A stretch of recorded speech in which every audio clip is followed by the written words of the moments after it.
Olá pessoal, estamos de volta com a Túlio Viana TV, o canal mais legal do YouTube brasileiro. E no vídeo de hoje vamos falar um pouco sobre a regulamentação e a legalização da prostituição no Brasil. Porque ainda hoje, em pleno 2018, as casas de prostituição ainda são criminalizadas no Brasil. Porque ainda hoje temos um crime de lenocínio no Código Penal brasileiro. Então, se você tem curiosidade sobre esse tema, já deixa seu joinha, confere se está inscrito no canal, se o sininho está ativado para você ser notificado sobre os novos vídeos e aguarde aí que depois da vinheta nós vamos falar sobre isso.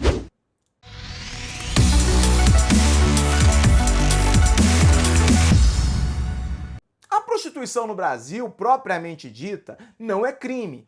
Ela, inclusive, está prevista na Classificação Brasileira de Ocupações com o número 5198/05, que traz lá as atividades próprias dos profissionais do sexo. Porém, o nosso Código Penal brasileiro criminaliza muitas condutas diretamente relacionadas ao exercício da prostituição quando envolvem a participação de terceiros, fazendo de alguma forma a ligação entre o cliente e a prostituta.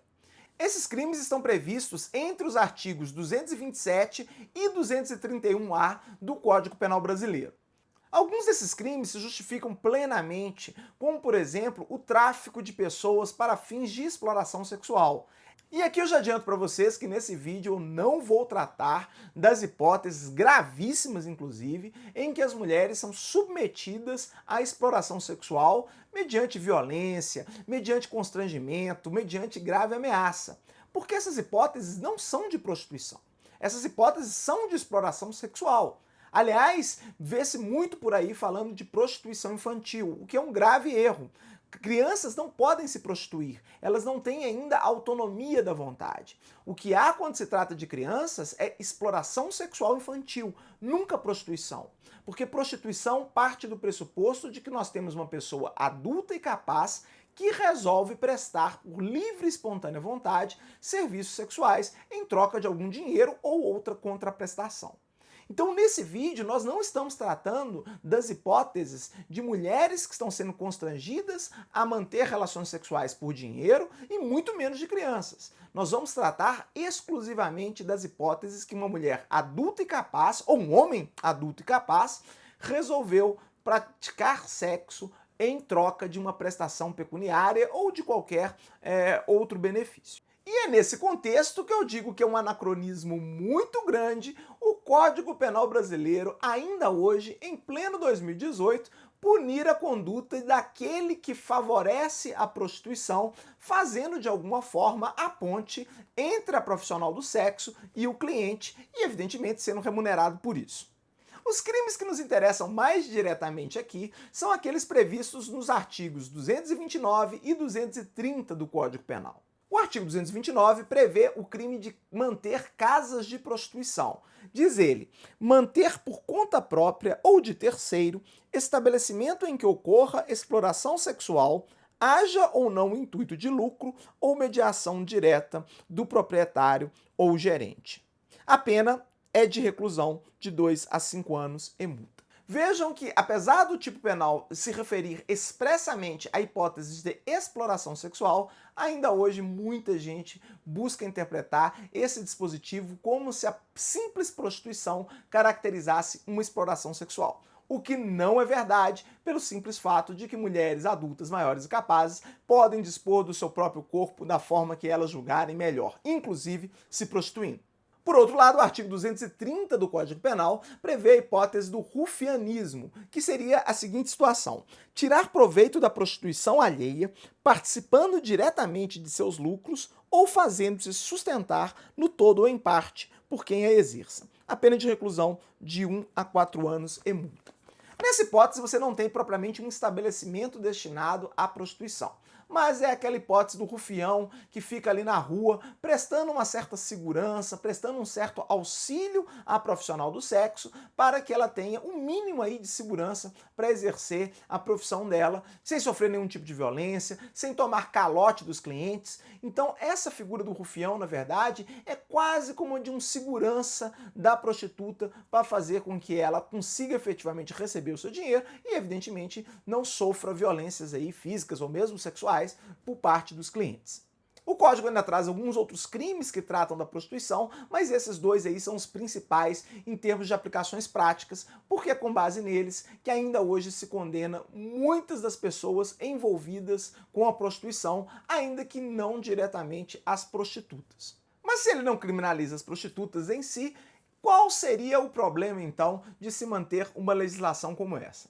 O problema é que, ao criminalizar a participação de qualquer intermediário entre a prostituta e o cliente, o Código Penal acaba obrigando que a prostituta exerça seu ofício sozinha, exerça seu ofício sem qualquer tipo de amparo, sem qualquer tipo de cobertura de outros profissionais que poderiam lhe garantir algum tipo de segurança ou mesmo uma casa, um estabelecimento destinado à prática daqueles atos sexuais, de forma que ela possa fazer aquilo em um ambiente mais controlado, com maior segurança para ela, e mesmo ter uma carteira assinada, e mesmo ter a possibilidade de ter férias, de ter aposentadoria, de ter outros benefícios trabalhistas que são comuns a qualquer profissional brasileiro, mas são negados à prostituta por essa questão de que o Código Penal impede que haja um intermediário entre as relações da prostituta e do cliente, o que na prática impede qualquer tipo de empreendedorismo na área da prostituição e, portanto, não pode haver empresários da prostituição.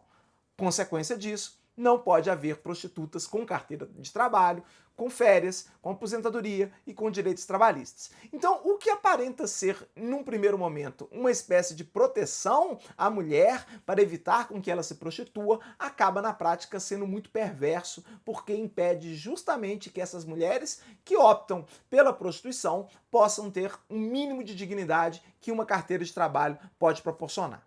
E aí vem então a grande dúvida: por que alguém seria contra as prostitutas terem seus direitos trabalhistas garantidos por lei?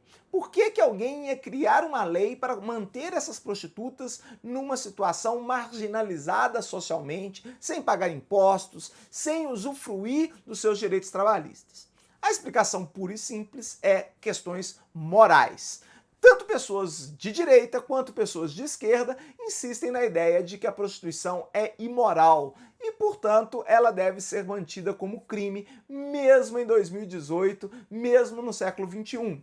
O pessoal da direita, normalmente inspirado em questões religiosas, diz que seria imoral permitir a prostituição, já que o sexo é algo sagrado, já que o sexo é algo que deve ser reservado à constância do matrimônio e coisas do gênero.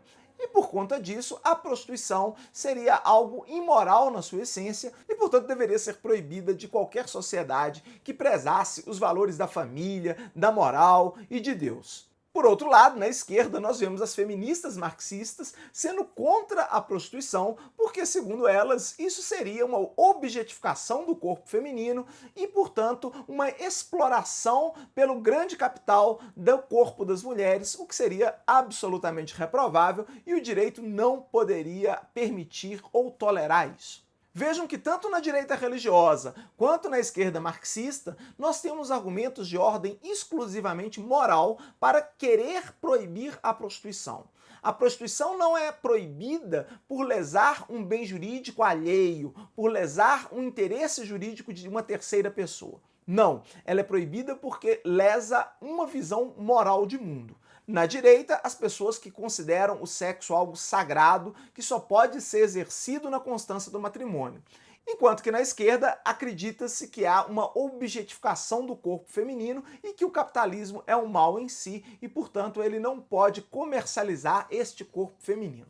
Vejam que são questões de ordem de crença individual, de crença moral. E o direito não pode se prestar a tutelar valores morais, pura e simplesmente. O direito tutela bens jurídicos. O direito busca evitar que as pessoas lesem bens jurídicos alheios. E se uma mulher maior e capaz deseja se prostituir por sua livre e espontânea vontade, é claro que o Estado não pode proibi-la de fazer isso, seja porque o Estado vai impor os valores morais de uma direita religiosa ou vai impor a visão de mundo de uma esquerda marxista que considera o corpo algo sagrado que não pode ser comercializado de forma alguma. Aliás, nós já falamos sobre isso aqui no canal, sobre o princípio da lesividade. Se você perdeu o vídeo sobre o princípio da lesividade, clica no card, volta lá e assiste esse vídeo, porque o princípio da lesividade é absolutamente fundamental para nós entendermos o Estado Democrático de Direito e o direito penal especificamente em Estados democráticos. Se bem entendido o princípio da lesividade, fica claro que uma mulher adulta e capaz é dona de seu próprio corpo e pode dispor dele da forma que ela achar melhor. Se ela quiser manter relações sexuais de forma gratuita, de forma recreativa, ela tem plenamente o direito de fazê-lo. Seu corpo, suas regras. Da mesma forma, se ela quiser ganhar um dinheiro mantendo relações sexuais com alguém, também continua sendo seu corpo, suas regras. Ela faz o que ela bem entender com o corpo dela. Se ela quiser manter relações sexuais recreativas, é direito dela. E se ela quiser cobrar pelas relações sexuais, é obviamente direito dela. É uma contradição absurda que mulheres que se autodesignam feministas sejam contra o direito da mulher dispor do seu próprio corpo. O Estado não pode querer decidir sobre o que é melhor para a vida das pessoas e dizer a elas: mantenha essa situação de miséria que você se encontre, porém mantenha seu corpo intocável, mantenha seu corpo sagrado. Isso não é função do Estado. Se aquela pessoa adulta, maior, capaz, acha que é melhor que ela tenha um aumento na renda dela, ainda que ao preço de prostituir-se, é direito dela de fazê-lo. E isso ninguém pode querer impedir com base no direito penal. Aliás, são as feministas que dizem por aí com muita razão: meu corpo, minhas regras. E esse bordão vale também para as prostitutas. Por que não? O corpo é delas, as regras são delas. O Estado não tem nada a ver com isso. Então, evidentemente, se elas quiserem prostituir-se, elas têm o direito de fazê-lo. E se alguém quiser contratá-las para que elas se prostituam e elas aceitem o emprego que lhe está sendo oferecido, é direito delas também de aceitar o emprego, ter sua carteira de prostituta assinada, ter férias, ter direitos trabalhistas resguardados. Lembrando que isso pode parecer muito assustador para várias pessoas, mas países extremamente democráticos como a Alemanha, como a Holanda, adotam esse sistema que garante às prostitutas direitos trabalhistas. E isso faz com que a qualidade de vida delas seja muito menos pior do que a das prostitutas brasileiras, que são largadas e não têm proteção nenhuma do Estado, não têm proteção legal nenhuma e não têm qualquer tipo de direito, porque estão marginalizadas por conta de um tabu sexual. Por fim, é preciso falarmos de alguns países que têm andado na contramão da história, como é o caso da Suécia e mais recentemente da França. E eles criminalizaram o cliente da prostituta. O objetivo da lei é basicamente impedir que a prostituição exista, só que em vez de punir a prostituta, que na visão deles é uma vítima da sociedade malvadona, eles vão punir simplesmente o cliente. E aí, não existindo cliente, em tese, a prostituição vai deixar de existir. É claro que um modelo como esse, mais uma vez, está intervindo na autonomia privada de pessoas adultas e capazes. E é claro que se a prostituição deixar de existir, quem vai ficar desempregada é a prostituta que, por livre e espontânea vontade, optou por se prostituir. Então, mais uma vez, o Estado está intervindo na esfera de autonomia de vontade de pessoas adultas, maiores e capazes para impor o seu modelo moral de mundo, para dizer a eles que sexo mediante contraprestação pecuniária é feio, errado e não deve existir. Isso muitas vezes é puxado pela turma da direita religiosa e outras vezes é puxado pela esquerda marxista, mas ambos chegam exatamente na conclusão de que o sexo é algo acima do comércio e que jamais poderia ser comercializado. A direita e a esquerda parecem concordar quando o assunto é retirar a autonomia privada de pessoas maiores, adultas e capazes. todas elas amam o Estado e acham que o Estado bonzinho deve dizer às pessoas como elas devem agir e como elas devem levar a sua vida. E enquanto o direito for utilizado para impor valores morais de algumas pessoas sobre as outras, nós nunca seremos efetivamente livres. Se o Estado se acha legitimado para dizer às mulheres que elas não podem praticar sexo para receber dinheiro ou alguma contraprestação em função daquele ato sexual, esse mesmo Estado também vai se achar no direito de dizer que as pessoas não podem praticar sexo por outros motivos quaisquer. Sejam porque fere a dignidade, seja porque é uma conduta reprovável moralmente ou coisa do gênero. E aí a liberdade foi pro ralo porque o Estado está decidindo até mesmo que as pessoas vão fazer debaixo de seus próprios lençóis. Bom, era isso, espero que vocês tenham gostado desse vídeo, espero que esse vídeo tenha ajudado vocês a refletirem um pouco sobre o porquê a prostituição ainda hoje não foi regulamentada no Brasil, e agora eu quero saber a opinião de vocês. O que vocês acham que mais dificulta alterarmos a legislação no Brasil e permitirmos que a prostituição seja tratada como uma profissão como outra qualquer? É a direita religiosa? São as feministas marxistas?